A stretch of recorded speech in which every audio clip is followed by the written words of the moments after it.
Welcome to the Conservation Corps North Bay Training Session Supervision Part 1.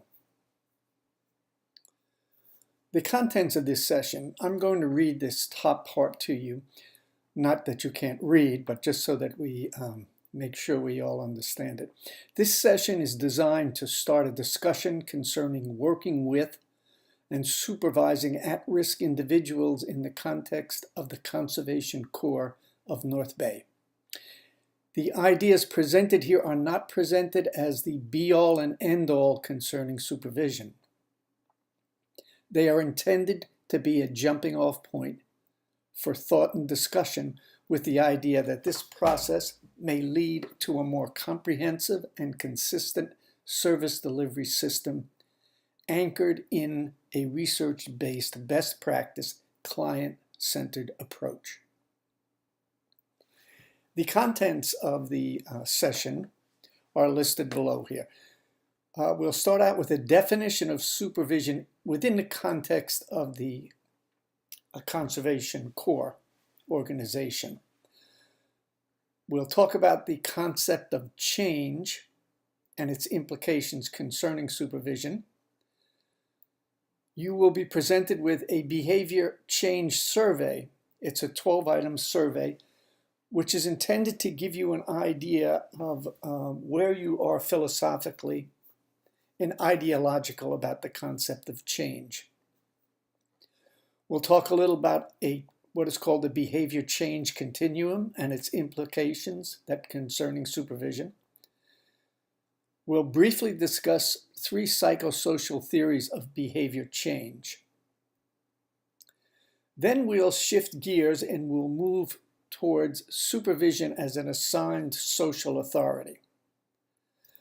We'll talk about 5 faces or 5 concepts of social authority and their implications for supervision.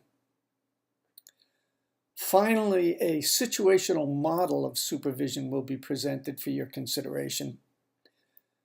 And at last, there's a summary and an optional assignment at the end.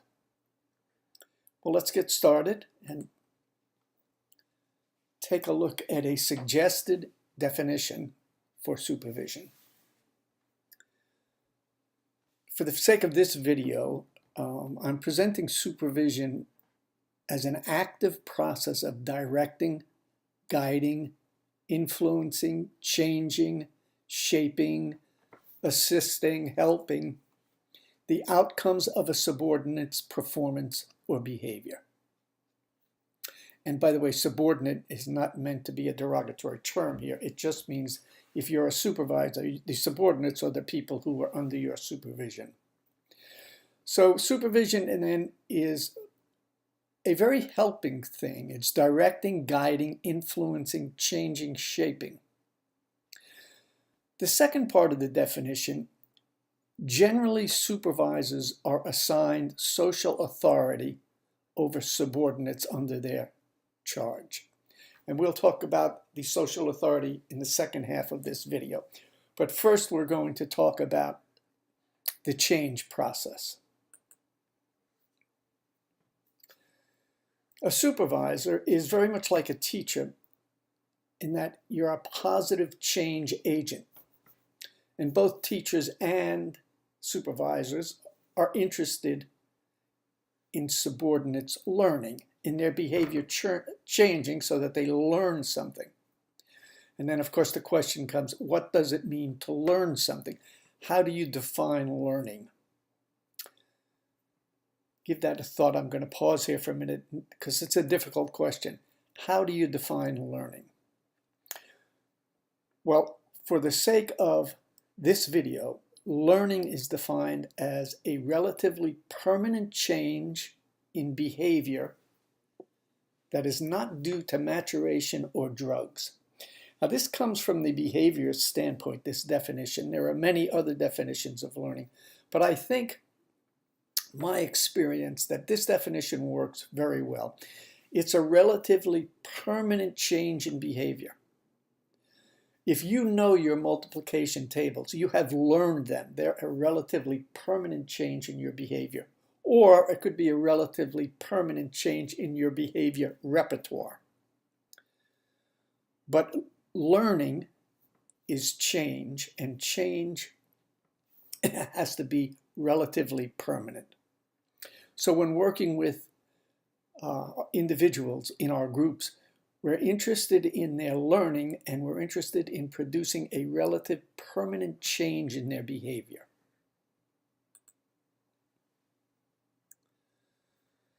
So we're going to take this behavior change survey, and I'll read these directions to you.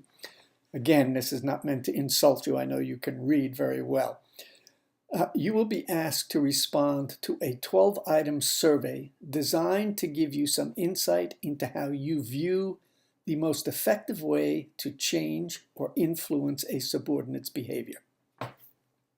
So you'll be given 12 items. In each item, you are asked to choose between two competing value statements. So each item will have two different statements. For some items, you will strongly agree with one statement and disagree with the other, making your choice quite easy. For other items, you will agree or disagree with both of them, making your choice much more difficult. However, for this survey to work, this is a forced choice survey, so you need to respond to the one that you can live with the best. So those items where you disagree or you like both of them, choose the one that is the lesser of two evils or the best of the best. There are no right or wrong answers, and your responses merely indicate your own personal view and values.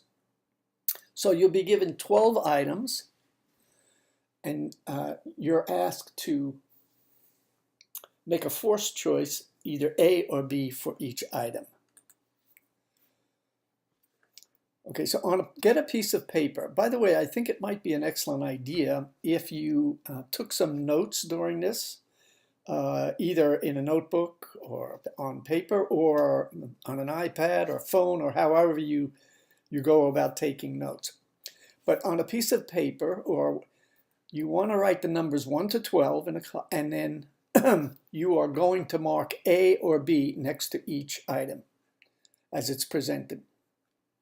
So here's the first item. What you do, and this prompt will be on every item. It says, then write down your choice.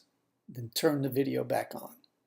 So pause the video, read both of these items, select the one that you most agree with and write that next to number 1 on your paper. Then turn the video back on. All right, go ahead. You're on your own. Pause the video.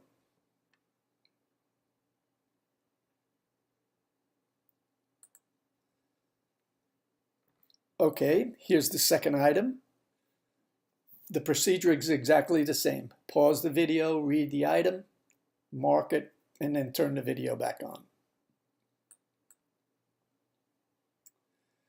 Here's item number 3. Procedure is the same. I'm not going to repeat this each time.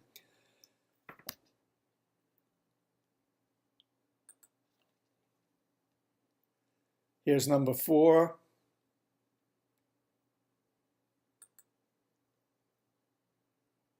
Number 5.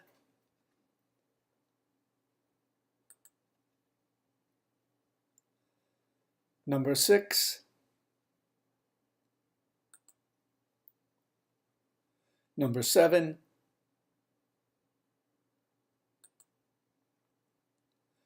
Number 8.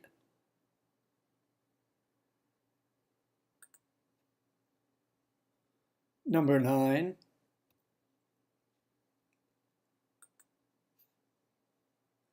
Number 10.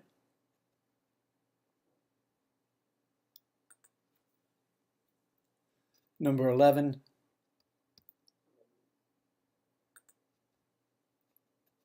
And finally, number 12.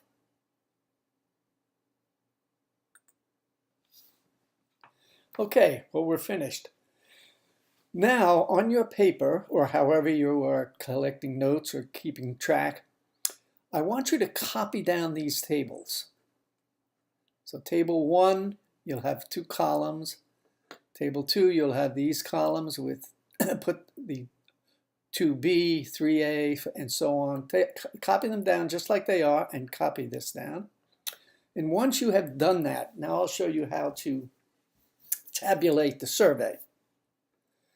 So scoring your survey, by the way, you can put the video on pause. You can copy that down, and then we'll talk about, turn the video back on again, and then we'll talk about how to score it. So go ahead, turn it off, and then turn it back on. Okay, so scoring your video.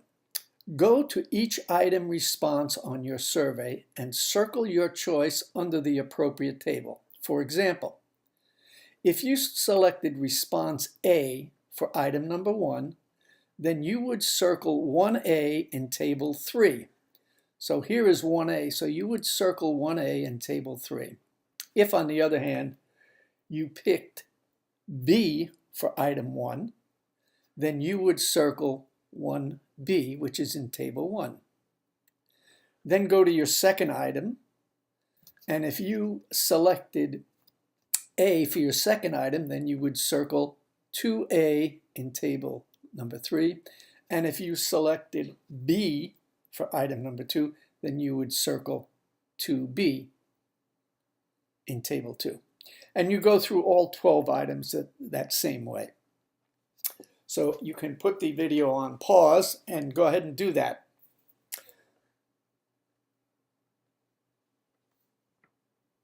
Okay, if you have all of your tables filled in, then count up the number of circled items in table 1 and mark the number here. Count up the number of circled items in table 2 and mark that number here. And count up the number of circled items in table 3 and put that number here. And then we will get back to this. I'm going to talk to you a little bit about change and what went on, and then we will get back to your survey to show you how to interpret it. All right, we're going to talk about a concept called the behavior change continuum. And it's based on, there are many psychological theories that offer explanations of how we as individuals develop, learn, and therefore change, because development and learning is changing. Although what I'm going to present to you is a gross oversimplification, we can sort of categorize these theories along a continuum. And I have the continuum marked inner, outer, and inner, interaction, and outer. Now, the inner position on the continuum represents the psychological theories that say an individual develops from an inner unfolding of potential. The supervisor needs to demonstrate acceptance, empathy, scaffolding techniques of support. And the basic role of the supervisor is called relationship listening. So the inner psychological theories that underline this position all assume that an individual has an inner unfolding potential, and they can work through that, and the role of the supervisor is to present accepting, empathic, and scaffolding support using relationship listening techniques. At the extreme, and we're going to go into this further, at the extreme other end, the outer, are the psychological theories that say development is a result of the quality and quantity of external forces. In other words, these theories disregard the idea that there is an inner therapeutic unfolding individual that will make rational, correct decisions. This says no, change and development comes about through the quantity and quality of external forces. And the role of the supervisor here is to use selective reinforcement strategies to because reinforcement strategies are external forces to help an individual develop and learn. And the position that supervision takes at this end is called rules, rewards, and punishments. In the middle, in the interaction, these theories say, no, development comes from an interaction of the inner and outer working together. And a supervisor's role is to clarify boundaries, setting boundaries, and an enforcer. And the dynamic the supervisor is engaged in here is referred to as confronting and contracting. Well, let's go on for a little further explanation of this. This is the inner position, the relationship listening. Theoretical rationale comes from the humanistic and psychoanalytic theories or psychologies. The humanist belief in the inner person within every person is an inner rationality that is constantly striving to learn, improve, and to discover.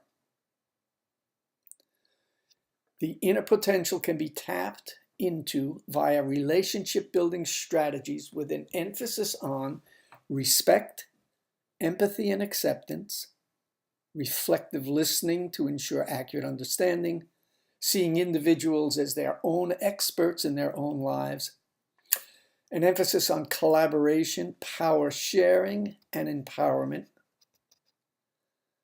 building trust through openness and honesty, being supportive, scaffolding, engaging in appropriate feedback, and being non-judgmental, non-confrontational, and non-adversarial. So the relationship listening, or the inner position that is talking about within each individual, is a rational inner forces working to be released. And the role of the supervisor is to set the environment in such a way that and to facilitate the release of the rational inner potential. And these are the strategies, some of the strategies, there are a lot more, but some of the strategies and positions that the supervisor would take. By the word scaffolding, in this context, Michelangelo was a genius, obviously, painted the ceiling of the Sistine Chapel. But what many people don't know about Michelangelo is he was a master scaffold builder. And he could not have painted the ceiling of the Sistine Chapel had he not had scaffolds to climb up onto and lay onto while he was painting. So the concept of scaffolding is to provide that support so that individuals can then, in this case, release their inner potential. So that's what this word means in this context. Okay, this is the inner position referred to as relationship listening, the role of the supervisor who, if there is a supervisor who operates from the theoretical position of the inner position that an individual has internal rational forces, they would be using these kinds of strategies. Let's take a look at another one. Now, this is the outer position, the rules, rewards, and punishments. The theoretical rationale here is behaviorism, a la B.F. Skinner, and applied behavior analysis. In this position, the individual development can be explained through an understanding of the quantity and quality of external stimulation, of reinforcement.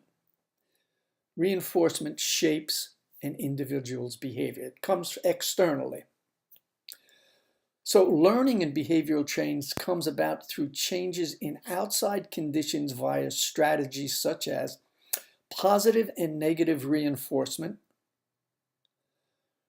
And by the way, let me just stop here for a minute and talk a little bit about this. we all have a pretty clear understanding of what positive reinforcement is. Someone does something and they get a reward of some type, whether it be social praise or candy or whatever. That's positive reinforcement. Now, negative reinforcement a lot of times is thought of as punishment, but it's not punishment at all. Negative reinforcement is removing an adverse stimuli. So if you do not, let's say you've handed in your homework and you get a star on your paper, that's positive reinforcement. Negative reinforcement would be if you don't do your homework, you're going to have to stay after school and do it. So you do your homework to avoid an adverse consequence. So reinforcement, whether it's positive and negative, both are designed to increase behavior. Reinforcement, positive or negative, increases behavior. Many people get this confused. They see negative reinforcement as punishment, which it is not. Okay, now there are many kinds of reinforcement strategies, and over the course of the videos, we'll actually spend the video on them, but so just an outline. There are differential reinforcement strategies. Differential reinforcement of other behavior, differential reinforcement of incompatible behaviors. This means if you have a crew member who is off task a lot, and you're going to use a reinforcement, you're going to do a differential reinforcement of other behavior. So when the individual is off task, you ignore them. But when they are on task, when they're engaged in an other behavior rather than off task, you reinforce that. So every time they're engaged in another behavior, other than being off task, you reinforce that.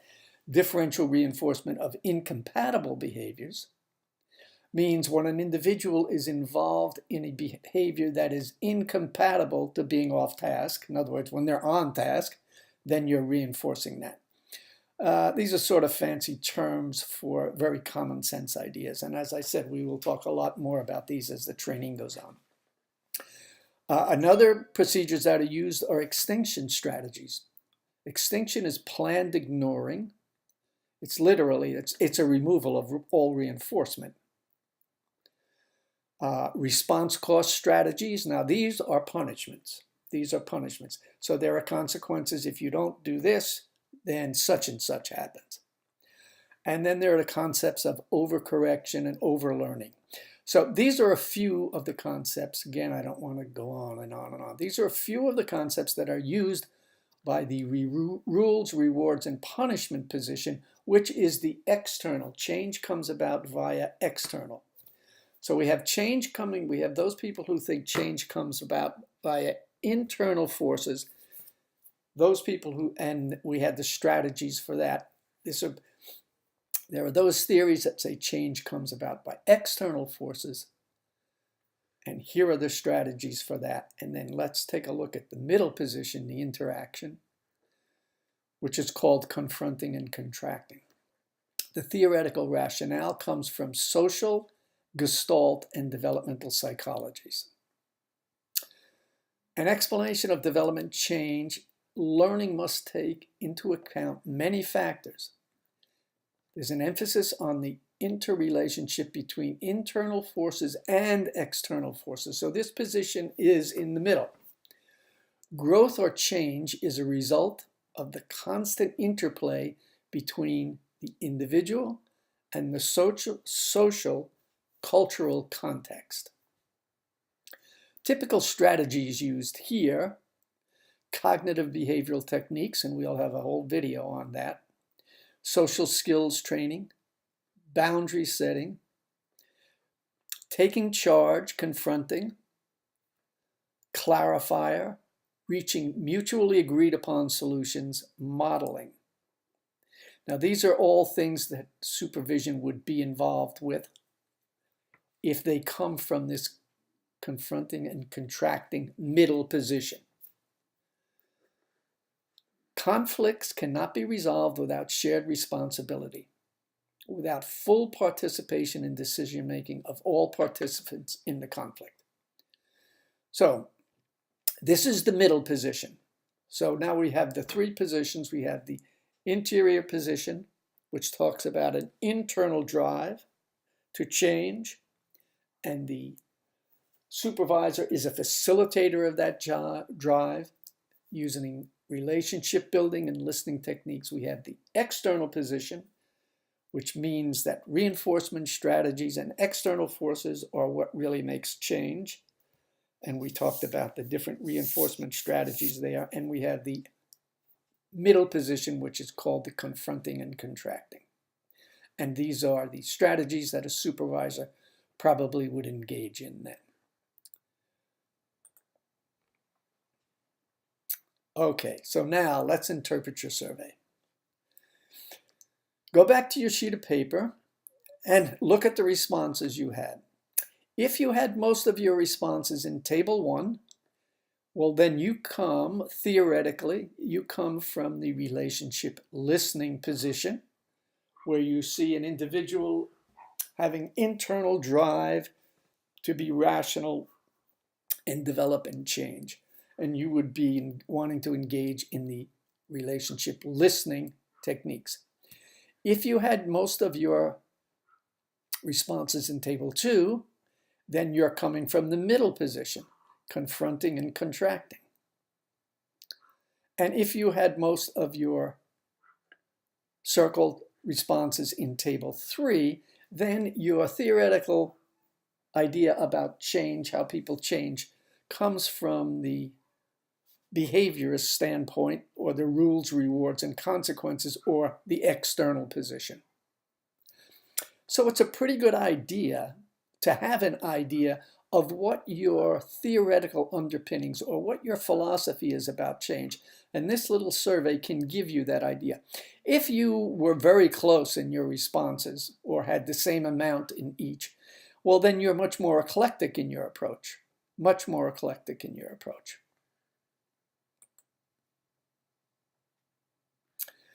Okay, so what does this mean? What's the big deal? Why go through all of this? Well, I want to make a distinction between what is known as a technician and what's called a professional. Let's take the Xerox lady. The Xerox lady can come in and fix any Xerox machine you have in your office, no matter what it is. She knows Xerox in and out. But if you had a Hewlett-Packard or a Canon copier or something like that, well, then she would be at a loss, because she's a technician. She can employ one specific technique. But a professional, on the other hand, a professional has an entire toolbox of techniques that they can pull from. And in a given situation, let's say you're out on working with a crew and a crew member is having a problem, and in a given situation, with that particular individual, under those particular circumstances, the professional can go into the toolbox and pick the most appropriate tool to use. So just to have one set of understandings, just to come from one position all the time, you're a technician. But a professional can choose from all of the different tools that are available. So let's take a look. Here are a bunch of tools that are available, and these are just some, but these are very typical tools that are used in the relationship listening. Silently looking on is a technique. Critical listening. This is supposed to be listening, not listing. My bad. Non-directive talk. Active listening. Paraphrasing. iMessages. Door openers. Influential techniques. Modeling. I win, you win, we win. Parent, adult, child. Transaction analysis. These are all different specific techniques that are in the relationship listening toolbox. And these are all techniques that we will talk about as we go through the training. In the confronting and contracting, confrontation. What are you doing? What are the rules? How does this help? Contracting. What is your plan? Verifying. Is the plan working? Goal setting. natural consequences, logical consequences, focus on effort. In the rules, rewards, and punishments, or the external view, directive statements, modeling, positive strategies, differential reinforcement strategies, extinction, response cost, overlearning, overcorrection, emphasis on rules, consequences, timeout. So all of these tools are in the toolbox, all of these tools. And we need to know how and when, which tool is the most appropriate. So that's the importance of understanding this whole idea about the concepts of change. And we will be going over all of these different techniques. This is just to give you the basic overview. Now I want to come to the second part of we're back to the definition of supervision. And I want to look at the second part of this. But I see that this video is really running long. So what I think I'll do is I'll end this session and pick up the second part in another video.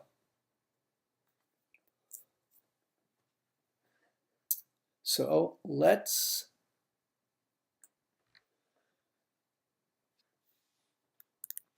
go here.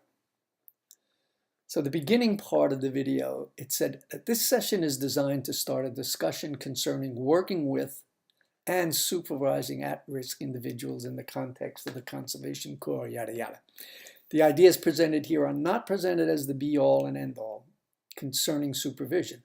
They are intended to be a jumping-off point for thought and discussion, with the idea that this process may lead to a more comprehensive and consistent service delivery system anchored in a research-based, best practice, client-centered approach. Now I'm going to ask you to do me a favor. I'd like you to please respond in writing to the following prompts. And the more specific your feedback is, the easier it will be for me to address it and for staff to address it in setting up training. Because you have to become part of developing this training. So your feedback is really important.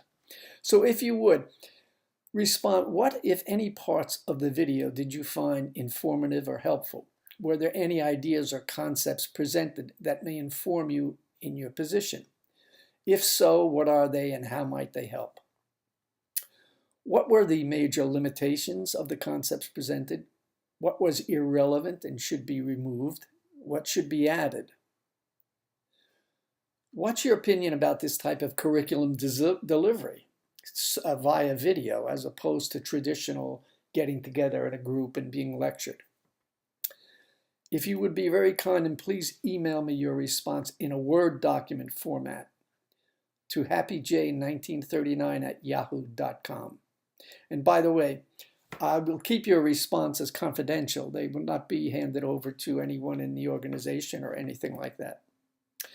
Thank you very much for your time and consideration. I appreciate it.